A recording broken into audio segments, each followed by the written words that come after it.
بعتذر ليكم ان اللقاء يكون النهارده كده، ولكن برحب بالاستاذ ابراهيم عبد الوهاب المحامي عضو مجلس الشعب السابق المنحل عن الكتله المصريه. برحب بيك معايا يا ابراهيم. معانا استاذ محمد عبد الفتاح عضو مؤسس بحزب الدستور، اهلا بيك. المهندسه مي محمود مهندسه معماريه ومسؤوله التدريب والتثقيف بحزب المصريين الاحرار، اهلا بيكي. وصديقنا المهندس سيد بسيوني رئيس مركز مبادره، برحب بحضرتك معانا وبرحب بيكم. وعايزه اعرف يا ترى في البدايه تعليقكم ايه على اللي احنا صحينا عليه النهارده. اتفضل يا ابراهيم. بسم الله الرحمن الرحيم. في البداية احنا بنقدم التعازي لكل اهالي الشهداء اللي النهارده، الاطفال اللي توفت النهارده في حادث القطار الاليم. حقيقي احنا قمنا الصبح عرفنا الخبر، قلنا اكيد في حاجة غلط، مستحيل يعني العدد ده يموت في يوم واحد. اطفال اللي احنا المفروض كل مصر المفروض بنهتم بيهم عشان هم دول مستقبل البلد. احنا اتوقع ان الثوره يوم ما قامت عشان مستقبل الاطفال دي، ان احنا نخليهم يتعلموا صح، ان هم يعيشوا حياه سليمه في جو صحي، في جو محترم ومنفتح. ما اظن ان اللي بيحصل ده يعني شيء بصراحه مأثر فينا كلنا، ويعني بدايه كلام حضرتك خلتنا كلنا نحس يعني ان احنا مش قادرين نتكلم بسبب حزننا الشديد يعني. طبعا احنا منتظرين، لو احنا كنا متوقعين ان المفروض ان اول حكومه هتيجي بعد الثوره هيكون لها خطه كامله بتحطها لنا، تقول لنا انا هعمل اصلاحات في مجال النقل مثلا كذا وكذا وكذا على مدار الفتره الزمنيه قد كده، ثم هعمل تصليح في الاعلام في منظومه التعليم، هعمل كذا وكذا. ما قدمولناش الخطه دي، ما شفناش الكلام ده. احنا مش ما قلناش بثوره عشان نيجي نكمل اللي كان بيحصل قبل كده، او عشان نعلق على الشماعه القديمه ان احنا بقالنا 30 سنه فساد. بالظبط. احنا عارفين ان كان في فساد كبير وعشان كده نزلنا الشارع، ولكن احنا كنا منتظرين ان احنا نشوف ايه الخطوات اللي احنا هناخدها البلد والحكومه لاصلاح تلك المشاكل. اكيد.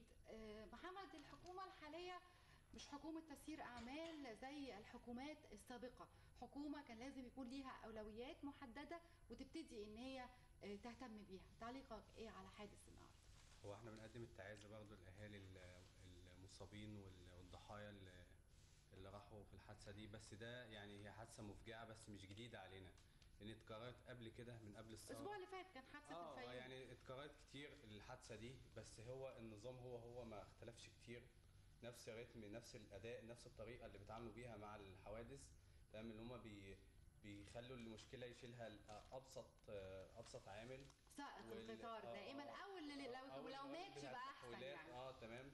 فهم على طول يعني بيصدروا له المشكله هي، لكن المشكله موجوده في السيستم ككل، كتحديث، كتطوير الامكانيات، يعني اللي هو المكان اللي يقف فيه، وسائل الامان تبقى اكتر زياده في الحاجات دي، فدي مش متوفره. دي مسؤوليه النظام او الوزاره نفسها ان هي ما حطتش خطه للمواضيع دي. اكيد. مي، تعليقك ايه وحاسه المفروض ايه اللي يحصل؟ والله طبعا زي ما هم قالوا، احنا النهارده بنقدم طبعا تعزينا لاهالي اسيوط في الحادث الاليم اللي تعرض ليه اطفال ابرياء. اعتقد ان احنا لما نزلنا الشارع وقمنا بثوره مات فيها اخواتنا واصحابنا ومات فيها شباب من خيرة شباب مصر، كان الهدف الاساسي ان احنا نطور مصر. لما نزلنا عملنا انتخابات وقلنا انتخابات رئاسية نزيهة، تم اختيار رئيس على أساس مشروع لنهضة مصر. للأسف حتى الحاجات اللي كانت محطوطة علشان تتنفذ في خلال ال100 يوم اللي كان في جزء منها خاص بالمرور وخاص بالنقل وخاص بالمواصلات، للأسف احنا ما شفناش حاجة من دي خالص. هنفضل لإمتى زي ما حضرتك بتقولي نعلق ده على شماعة النظام اللي فات؟ النظام اللي فات خلاص راح بكل عيوبه بكل مساوئه. احنا عايزين بلد جديدة، عايزين نبتدي من النهاردة، ندي للوزراء ملفات ثابتة، كل واحد يبقى مسؤول عن ملف ينفذه من الأول للآخر. وزير النقل بدل ما يكمل تطوير محطة سيدي جابر أو تطوير محطة قطار القاهرة، لا، انزل شوف المزلقانات، انزل شوف الخدمة. دي الأولويات اللي احنا بنقول عليها واللي للأسف المفروض تكون موجودة من فوق لتحت. احنا تعبنا من كتر ما بنقول مش احنا اللي هنرتب أولويات الدولة. أستاذ سيد، تعليق حضرتك. طبعا للأسف الجو اللي احنا عايشين فيه ده دلوقتي بيخلي الإنسان بيحبط احباط شديد. يمكن بعد الامال اللي كنا عشناها بعد ثوره 25 يناير للاسف لغايه دلوقتي ما شفناش الا كل يوم والتاني نصبح على مصيبه تحدث، سواء كانت مصيبه حادثه قطر ولا حادثه عربيات ولا حادثه اتوبيسات. للاسف لم يجد شعب مصر حتى الان شيء مفرح نقدر من خلاله نقول معلش اللي جت دي حاجه بسيطه والفرحه كبيره، عندنا فرحات كتير نجمعها ودي صغيره. لا للاسف كل يوم والتاني مصيبه انقح من التانيه، فالواحد مش قادر يلاحق كده ولا كده. لكن بدون شك هناك تقصير، يعني احنا كنا بنأمل ان تكون هناك في رؤيه سريعه للساده اللي بيتولوا الحكم الان ينفذوها على ارض الواقع. ما نقدرش نقول دي حكومه تصريف اعمال، حتى لو كانت دي حكومه تصريف هي مش اعمال. حكومه تصريف اعمال، انا بقول كده على اساس طبيعه عملها. يعني لا هم هي حتى مش لا تفكير يتحدى، لا ده فندم، لان في كلام بيتقال دي حكومه مؤقته لان في بعد كده انتخابات وهتيجي حكومه دائمه. ده كلام برضو بيتقال. حتى لو كانت دي حكومه مؤقته، حتى لو كانت دي حكومه بنسميها حكومه تصريف اعمال، لكن من مسؤولياتها انها تحافظ على شعب مصر، من مسؤولياتها انها تحط برامج من خلالها الشعب المصري يقدر يعيش. لكن الى الان للاسف ما شفناش رؤيه، ما شفناش حاجه بتطبق على ارض الواقع نشعر من خلالها ان في امل، على الرغم من ان هناك افكار كثيره ممكن تطبيقها في منتهى البساطه ومنتهى السرعه. نحن مش هنخترع العجله.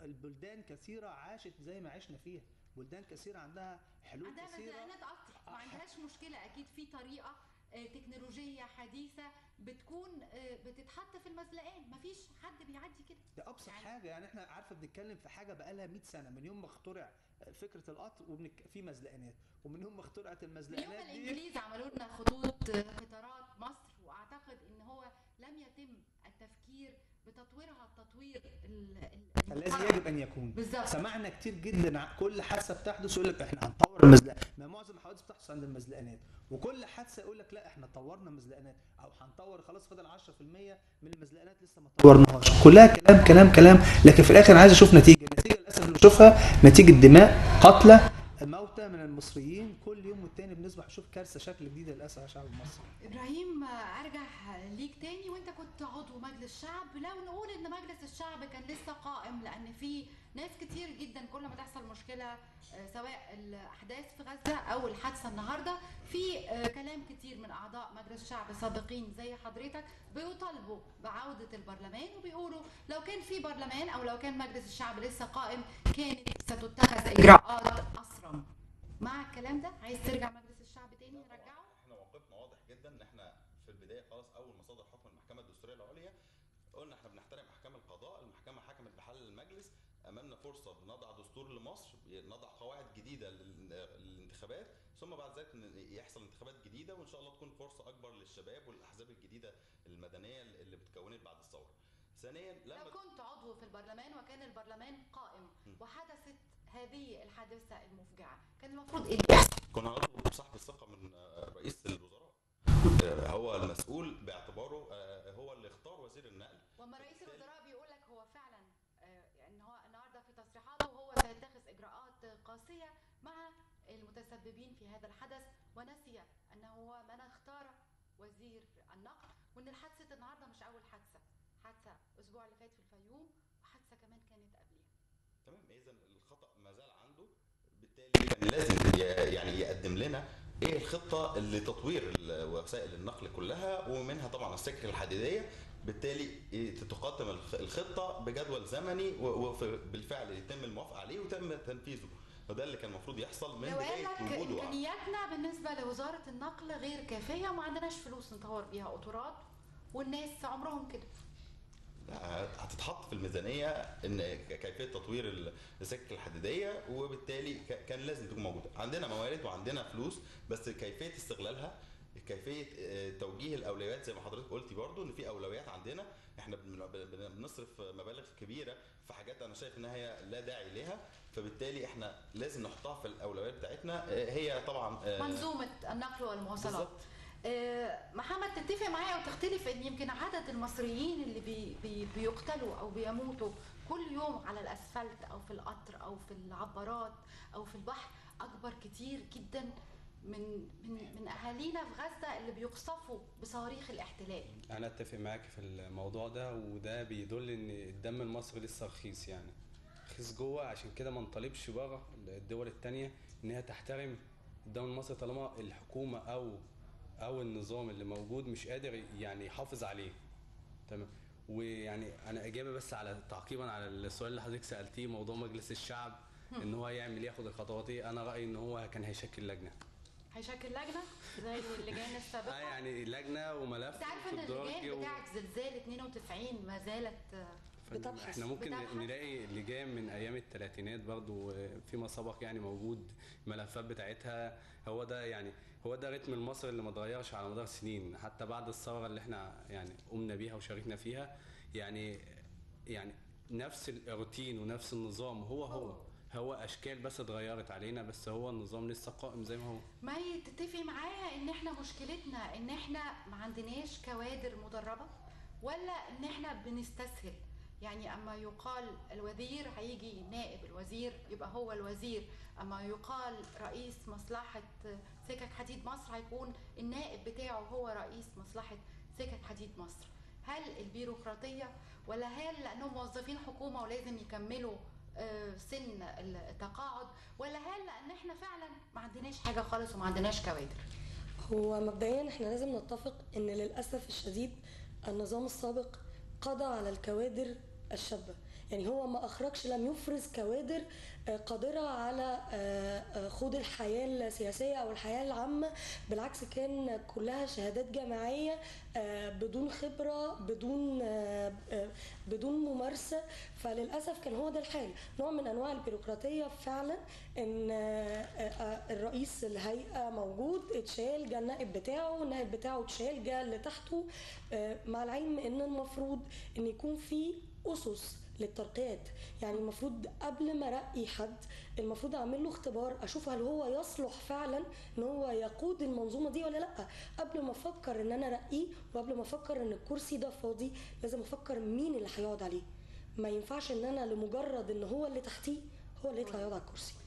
لو دكتور هشام قنديل حتى في اختياراته للوزراء اخذ الكرسي اللي تحت النائب في وزارات كتيره منها وزير التعاون الدولي الحالي كان نائب الوزيره السابقه، فهل نضبت مصر؟ هل اصبح ماؤها غورا؟ هل ما فيش حد بالفعل قادر ان هو يكون في مكان وفي كرسي لخدمه المصلحه اللي بيشتغل فيها؟ هو بدون شك في معايير لكل مركز، لكل قياده، معيار معين ثابت نشوفه بينطبق على مين. ده اساسي. احنا عايزين المكان ده وكيل وزاره، يبقى الوكيل وزاره اللي يكون موجود ده لازم تكون مؤهلاته ايه وصفاته ايه، 1 2 3 4. ليه لازم يكون وكيل وزاره؟ ليه ما يبقاش واحد على الدرجه الثالثه ولكنه فرد في نظام السكك الحديديه؟ ليه ما يبقاش مهندس اتعلم بره وراجع وعايز يقدم خبراته ولكنه ليس موظف حكومه؟ لا انا مش بتكلم، انا بدي مثال ان اي موقع قيادي يجب ان يكون له معايير لملئه. ايا بقى ان كان اللي موجود، في اختبارات بتتم، في امتحانات بتتم، في مسابقه تحدث عشان ملء هذا الفراغ بهذه المعايير، وتم تطبيق هذه المعايير على اللي يتقدموا لملء هذا الفراغ. دي نمره واحد. الحاجه الثانيه خاصه بموضوع الميزانيه ومفيش فلوس. كل قصه اللي مفيش فلوس دي انا بعتبرها قصه ضعيفه جدا. الفلوس موجوده. اي مشروع فيك يا مصر عايز يتعمل ممكن يتعمل، والفلوس موجوده بنظام البي او تي. يا رب حتى موضوع المزلقان انت لو كل قريه قلت لهم عايزين نبني هنا نعمل مزلقان قريتهم، بس مش هقول كده، بدل ما بنلم علشان حاجات تانية وقت الانتخابات وبنعرف نجيب فلوس علشان ندي ناس زيت وسكر وحاجات، نقدر ان احنا لمينا علشان رفض المعونة الامريكية ورجعت المعونة الامريكية ولم نعلم أين ذهبت هذه الأموال. لمينا علشان سوريا، لمينا علشان غزة والقوافل. ربنا طبعا يعني يؤجرهم في مصيبتهم، ولكن مصيبة البلد أقوى مصيبة مصر أقوى. لازم البيت نحاول إن احنا نرتبه في البداية. مين متفق معايا إن مفيش أي حاجة لا يعوزوا البيت يحرم على الجامع؟ إيه أولوياتنا؟ هنروح عند غزة ونلحق ليبيا ونلحق سوريا وكلهم فوق راسنا من فوق، ودول عربية صديقة وإخوة وأشقاء، ولكن ترتيب البيت من الداخل من الذي يبدأ به؟ حقيقي احنا ده اكيد ما فيهوش اي نقاش ان احنا يجب ان كل مواردنا وكل كل حاجاتنا وكل قوتنا توجه لمصلحة البلد وترتيبها من الداخل. يعني احنا عندنا شايفين ان الصحة والتعليم وفي حاجات معينة دي اهمية كبرى جدا لازم نبدأ بيها. فبالتالي احنا يعني مستحيل ننظر للخارج وننظر احنا هنساعد اخواتنا ازاي في الدول الاخرى، وقبل ما نساعد نفسنا اصلا ونقف على رجلينا احنا ونبني دوله قويه، بعد كده نعمل تحالف عربي مشترك جميل نساعد بعض بقى ويبقى في تبادل تجاري كويس وعلاقات سياسيه قويه. ولكن في البدايه ده مش هيحصل غير لما مصر نفسها تقف على رجليها ونوصل لمرحله معينه من الثقافه، ونوصل لمرحله من الرفاهيه الاقتصاديه للشعب المصري. ده نقدر بقى ساعتها نقدر نبص على جيراننا واخواتنا العرب وهنكون اقوى. انت عارف يا ابراهيم، الفكره ان الدوله القويه تقدر بقوتها الاقتصاديه ان هي تقف قدام اي عدوان، وتقدر انها تساعد بجد، مش بشعارات. للاسف ممكن تكون شعارات فقط، ما تقدرش تعمل اكتر من كده. محمد رايك ايه؟ هنقف على رجلينا امتى وهنظبط امورنا ازاي؟ هنقف على رجلينا لما يكون في دستور متوافق عليه الشعب كله، بينظم كل حاجه في البلد، كل واحد، كل مواطن او كل مسؤول عليه ايه وليه ايه.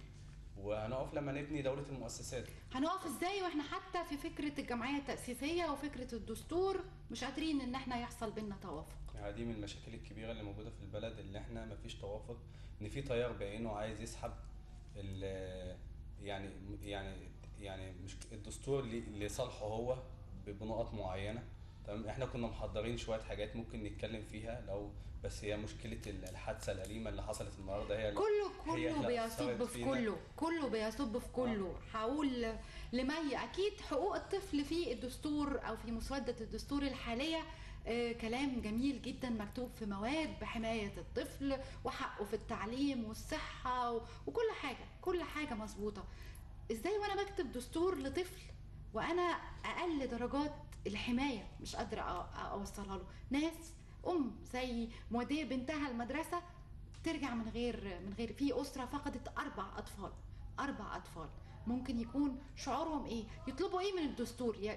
هم ولا عارفين دستور ولا فاهمين ده هيفيدنا بايه، بس هم عايزين ولادهم يروحوا المدرسه ويرجعوا سالمين. اللي بيكتب الدستور دلوقتي يكتب ايه؟ هو لازم اول حاجه يبص لها في حاجه اسمها مواثيق دوليه، في معاهدات دوليه اتعملت لحقوق الطفل، لحقوق المراه، تم رفضها لان بيقول لك ان دي هتعوق فكره ان الاطفال يتم تزويجهم في سن قليل، وان حاجات الامم المتحده بتعوقهم. عشان بس نفسر حاجه، مصر من العهد البائد او العهد السابق كانت لما بتوقع على المواثيق الدوليه، احنا لو تذكرنا الميثاق الدولي لحقوق الانسان اللي اتعمل سنه 48 اللي كان احد القضاه المصريين شارك في وضع بنوده. مصر لما كانت بتوقع على احد الاتفاقيات او المواثيق ديت كانت بتحط بند، هو من حق اي دوله ان هي تحط شرط وهي بتوقع بالظبط. كانت بتكتب بما لا يخالف الشريعه الاسلاميه. تمام. يعني انا من حقي ان انا امارس حقوقي كامله، استغل المواثيق الدوليه الخاصه بحقوق المراه، بحقوق الانسان، بحقوق الطفل، استغلها بما لا يخالف الشريعه الاسلاميه. استاذ سيد، يمكن وقت برنامجنا النهارده قليل لظروف معينه، في النهايه كلمه اخيره توجهها في هذه الحلقه للمسؤولين عن الوضع في مصر. لازم يهتموا بمصالح مصر وشعب مصر بجد، مش بكلام. مش عايزين نعيش في اوهام، مش عايزين نعيش في قضايا خلافيه ملهاش معنى، مش عايزين نعيش في قضايا بتلهينا عن الاساس وهو شعب مصر بجد رايح على فين، مصر رايح على فين، فين القواعد، فين القضايا، فين الخطط اللي تتحط. الحاجات دي كلها احنا محتاجينها بسرعه ان هي تتم، ومفيش داعي نلهي نفسنا بقى ونرخم نفسنا بحاجات ملهاش لازمه، شريعه ومش شريعه كلام ملوش معنى بصراحه نرخم بيه نفسنا. لا، في اولويات احنا مصر محتاجاها، لازم نركز على الاولويات دي. اكيد الشريعه ما فيهاش ان اولاد رايحين المدرسه يموتوا، ده لا يخالف الشريعه، انا متاكده من كده. كلمه في النهايه يا استاذ ابراهيم. انا عايز ادي برضه نظره تفاؤل في ظل كل السواد اللي احنا عايشين فيه، ان حقيقي الشباب اغلب الشباب اللي موجوده دلوقتي وبتشارك في الحياه السياسيه بنكون مع بعض دلوقتي حكومه ظل، بنقعد مع بعض، بنشكل وزارات داخليه ما بيننا، بنقول احنا كل وزاره مننا هنقعد مع بعض، احنا مش مهم حزب ايه او مهم انتمائي ايه، المهم نقعد مع بعض ونشوف مشاكل عندنا هنا في اسكندريه، مشاكل تمام. كل وزاره ايه، ونحاول نحط لها حلول وبنتقدم بيها. اهتموا بوزاره النقل في المرحله الحاليه وودوها للوزير الجديد اللي هنشوف هيكون مين. كلمه في النهايه يا استاذ محمد. تمام. انا احب اقول ان يعني بعد الثوره نتاج الثوره ان هو ما عادش حد يعني ما حدش بيؤله كرئيس او كمسؤول او كده، كله خاضع للمساءله، سواء المساءله من الجهات الرقابيه او المساءله الشعبيه. هو في الاخر هيرجع للمساءله من قبل الشعب بعد الثوره. فدي من ضمن الحاجات القليله اللي احنا طلعنا بيها من أكيد. الثوره. يا رب تتحقق. استاذه مي كلمه في النهايه. وانا اتمنى ان انا اصحى من النوم في يوم الصبح مش على خبر حادثه او على خبر قتل احد المصريين، ان انا اصحى من النوم الصبح على خبر محاسبه مسؤول، خبر